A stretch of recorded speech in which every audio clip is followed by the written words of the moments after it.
বরিশালের সোনারগাঁও টেক্সটাইল মিলের শ্রমিক ইউনিয়নের সাধারণ সম্পাদক মোশাররফ হোসেন ও যুগ্ম সাধারণ সম্পাদক খুকুমনিকে মৌখিকভাবে চাকরি থেকে বরখাস্ত করার প্রতিবাদে ও চাকরিতে পুনর্বহালের দাবিতে কর্মবিরতি পালন করছেন শ্রমিকরা।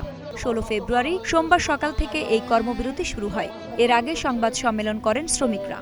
সংবাদ সম্মেলনে শ্রমিকরা বলেন, গত 15 ফেব্রুয়ারি কারখানা কর্তৃপক্ষ সোনারগাঁও টেক্সটাইল মিল শ্রমিক ইউনিয়নের সাধারণ সম্পাদক মোশাররফ হোসেন ও যুগ্ম সাধারণ সম্পাদক খুকুমনিকে মৌখিকভাবে চাকরি থেকে বরখাস্ত করার কথা জানায়। তাদের অপরাধ 2025 সালের 16 ডিসেম্বর বিজয় দিবসে স্মৃতিসৌধে শ্রদ্ধাঞ্জলি জানানোর জন্য 12 ঘণ্টার পরিবর্তে প্রতি বছরের মতোই 10 ঘণ্টা ডিউটি করে সকাল 7টায় ইউনিয়নের নেতৃবৃন্দ কারখানা থেকে বের হয়েছিলেন। পূর্বের চলমান রীতি থাকা সত্ত্বেও কারখানার নতুন ব্যবস্থাপক বিধান মণ্ডল ওই ঘটনায় ট্রেড ইউনিয়নের সহসভাপতি, সাধারণ সম্পাদক, যুগ্ম সাধারণ সম্পাদক ও প্রচার সম্পাদকের নাম কারণ দর্শানোর নোটিশ দেন। এর ফলে সৃষ্ট শ্রমবিরোধ বরিশাল আঞ্চলিক শ্রম দপ্তরের পরিচালকের মধ্যস্থতায় গত 7 জানুয়ারি 2026 তারিখে ত্রিপক্ষীয় বৈঠকের ধারাবাহিকতায় লিখিত চুক্তির মাধ্যমে নিষ্পত্তি হয়েছিল। কিন্তু কারখানার ব্যবস্থাপক বিধান মণ্ডল ত্রিপক্ষীয় চুক্তি ভঙ্গ করে পূর্বে প্রদানকৃত শোকজ নোটিশের ধারাবাহিকতায় তদন্ত কমিটি গঠন করেন এবং নামকা ওয়াস্তে তদন্ত পরিচালনা করেন। তদন্ত কমিটিতে শ্রমিক পক্ষের কোনো সদস্য বা সাক্ষী সই না করার পরেও কারখানা ব্যবস্থাপক বিধানমণ্ডল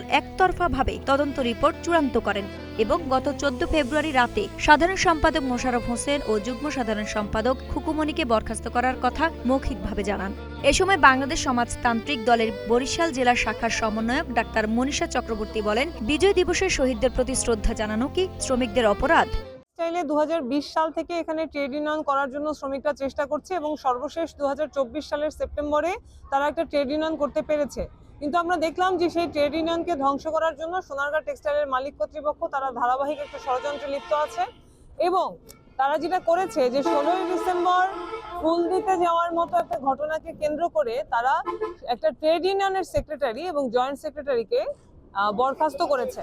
তো আমরা মনে করি যে এটা আসলে একটা খুবই নিন্দনীয় ঘটনা, ন্যাক্কারজনক ঘটনা। শ্রমিক আন্দোলন দমন করার জন্য মালিকের এর চেয়ে নগ্ন হস্তক্ষেপ আর কিছু হতে পারে না এবং এটা বেআইনি। 195 ধারায় পরিষ্কার বলা আছে ট্রেড ইউনিয়নের কর্মকর্তাদের সাথে বৈষম্যমূলক ছাঁটাই করা যাবে না। এটা মোটেও ঠিক হয়নি। দ্রুত সোনারগাঁও টেক্সটাইল মিল শ্রমিক ইউনিয়নের সাধারণ সম্পাদক মোশাররফ হোসেন ও যুগ্ম সাধারণ সম্পাদক খুকুমনিকে চাকরিতে পুনর্বহালের দাবি জানাচ্ছে। চাই এদের পুনর্বহাল চাই এবং আমরা ইউনিয়ন আইরিন হাসান, নাগরিক প্রতিদিন। সাথে ইউনিয়নটি যুক্ত, সেই কারণে আমরা ইউনিয়নের সাথে আছি এবং আমাদের আরো 8টি কারখানার যে ট্রেড ইউনিয়ন তারা এটার সাথে একাত্মতা পোষণ করেছে। আগামীকাল সকাল 10টায় শ্রমিক ফ্রন্ট অশ্বিনী কুমার হলের সামনে এই বিষয়ে বিক্ষোভ কর্মসূচি করবে।